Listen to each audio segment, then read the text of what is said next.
If you want to transform the world as a Christ follower, live in such a way that the world will never even pick up on the fact that Christ left.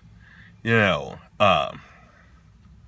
time for us as the church to start acting like the church and not expect politicians and the government to actually do that for us. We are called to, do that as people, to, be salt and light. We're called to, do not repay evil for evil or insult with insult, but as far as depends on us, to be careful to do what is the right in the eyes of everybody. I mean, not to say we support everything that's going on, but our response towards things should always be that of one of a Christ-like manner. We should always live in such a way and respond in such a way that Christ himself would, and not play the world's games when it comes to stuff and issues. We gotta do what Christ himself would have done too in situations that we find ourselves in. I really find the WWJD bracelets very, very profound, because it's basically, what would Jesus do? That's what we should always ask ourselves. How would he respond? What would he say? How would he act in this situation? And instead of just,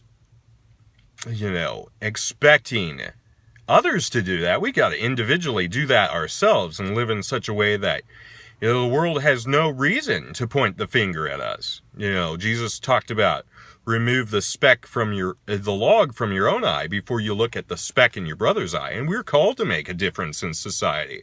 So don't get me wrong. We are not called to try to make a difference when we ourselves are willfully engaged in things that would discredit our testimony, though.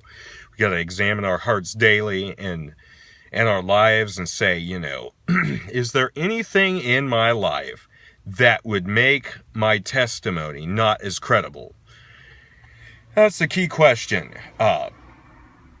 because credibility is very important. If you want people to listen to you, you got to have a credible, kind of stance.